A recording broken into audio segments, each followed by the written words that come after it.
दिल दहला देने वाली क्राइम स्टोरीज के लिए subscribe to the crime show by खूनी मंडे। बेल आइकन दबाना मत भूलना। 1977 कैलिफोर्निया की जेल में लॉरेंस बिटकर और रॉय नॉरिस नाम के दो आदमी पहली बार मिले। लॉरेंस को रॉबरी के जुर्म में पकड़ा था और रॉय को असॉल्ट के केस में।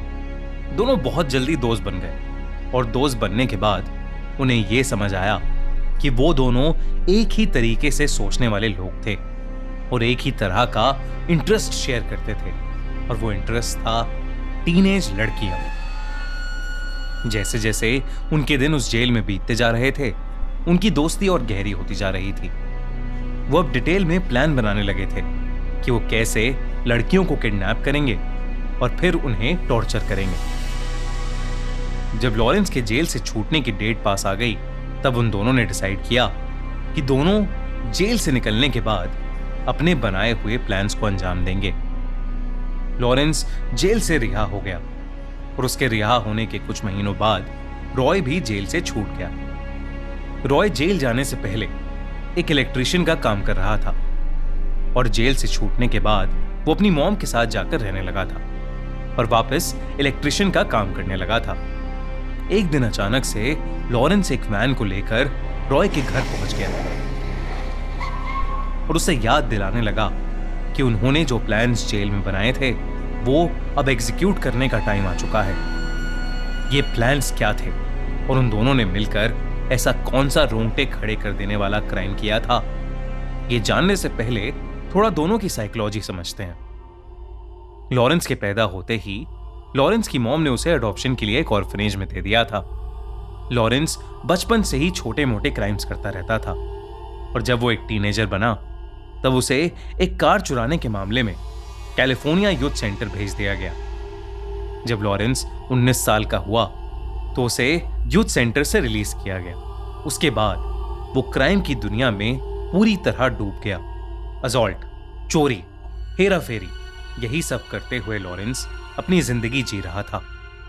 इसी दौरान वो कई बार जेल गया, मगर उसके क्राइम्स कभी रुके नहीं। जेल में उसे जो साइकियाट्रिस्ट असाइन हुआ था, उसने अपनी रिपोर्ट में यह बताया कि लॉरेंस बहुत ही ज्यादा मैनिपुलेटिव इंसान था, जिसके एक बहुत भयानक क्रिमिनल बनने का खतरा था।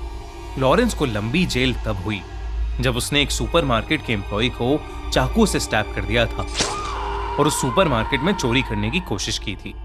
इसके बाद उसे कैलिफोर्निया मेंस कॉलोनी भेज दिया गया, जहां उसकी मुलाकात रॉय से हुई। रॉय के बचपन में भी उसके फैमिली मेंबर्स ने कभी उसे प्यार नहीं दिया। रॉय ने कभी चोरी चकारी नहीं की थी, लेकिन वो लड़कियों के साथ छेड़खानी करता रहता था। एक बार उसने एक लड़की का सर पत्थर से फोड़ डाला और रॉय को उसके लिए जेल हो गई। दोनों रॉय और लॉरेंस दिमागी रूप से डिस्टर्ब थे, जिसकी वजह से वो ये उल्टे सीधे क्राइम्स करते थे। लेकिन वो इतना बड़ा क्राइम करेंगे ये कभी किसी ने नहीं सोचा था।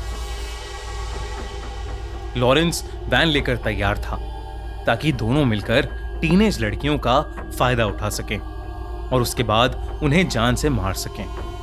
उन दोनों ने अपनी उस वैन का नाम रखा था द मर्डर मैक। सब कुछ रेडी था, प्लान भी बिल्कुल तैयार था, मगर दोनों को पहले अपने प्लान को एक्सपेरिमेंट करके देखना था। इसीलिए उन्होंने कुछ 5 महीनों के अंदर अंदर 20 लड़कियों को पटाया। लेकिन उन्होंने उन लड़कियों के साथ कुछ नहीं किया। ये सिर्फ एक प्रैक्टिस रन था ताकि वो शहर के कुछ ऐसे स्पॉट्स ढूंढ सकें जहां कोई आता जाता ना हो। जब रॉय और लॉरेंस को समझ आ गया कि उनका प्लान काम कर रहा था, तो उन्होंने अपना आखिरी स्टेप एग्जीक्यूट किया। उन्होंने एक टूल बॉक्स रख लिया था जिसके अंदर लड़कियों को टॉर्चर करने का सामान था। टेप, स्क्रू ड्राइवर, चाकू, सिजर्स, रस्सियां। इसके अलावा उस टूल बॉक्स में एक कैमरा और टेप रिकॉर्डर भी था ताकि वो ये सब रिकॉर्ड कर सकें। इसके बाद रॉय और लॉरेंस को रोक पाना नामुमकिन हो गया था।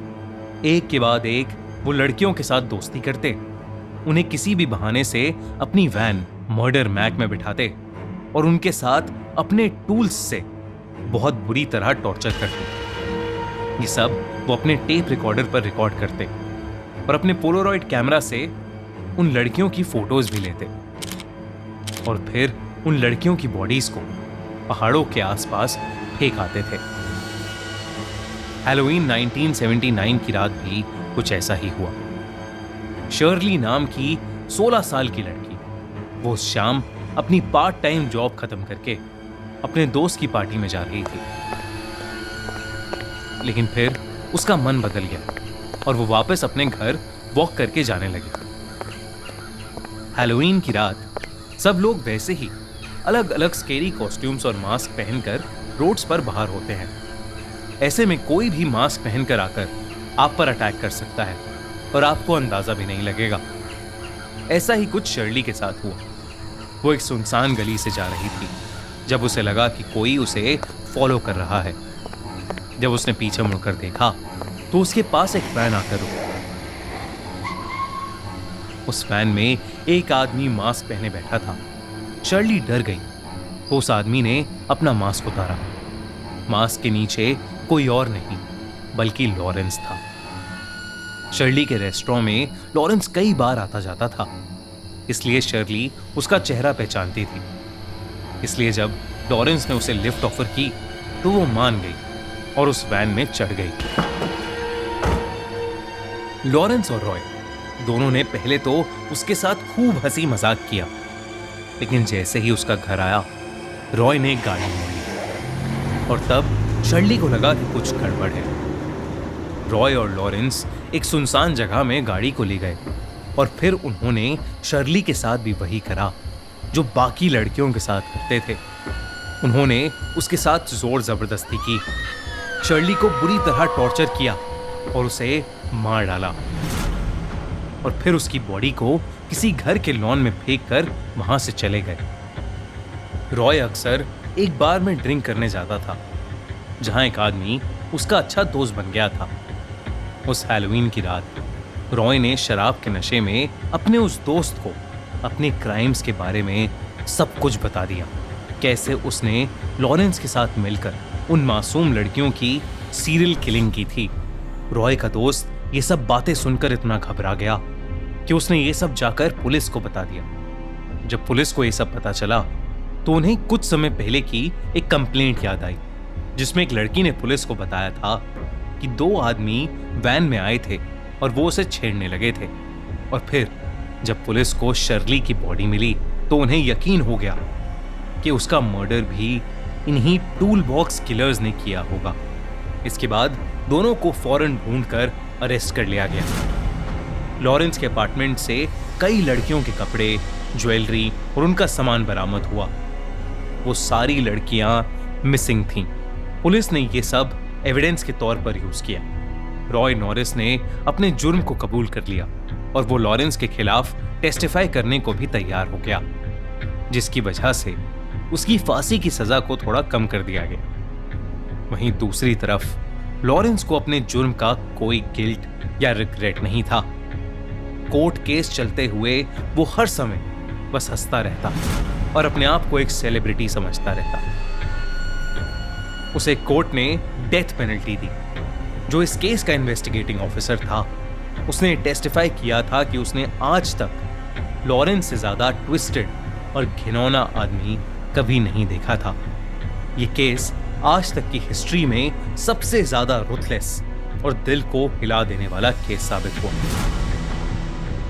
अगर आपको ऐसे ही और इंटरेस्टिंग केसेस के बारे में जानना है तो हमारा channel the crime show by खूनी मंडे सब्सक्राइब करिए और लेटेस्ट वीडियोस की नोटिफिकेशंस के लिए बेल आइकन को प्रेस करना ना भूलें।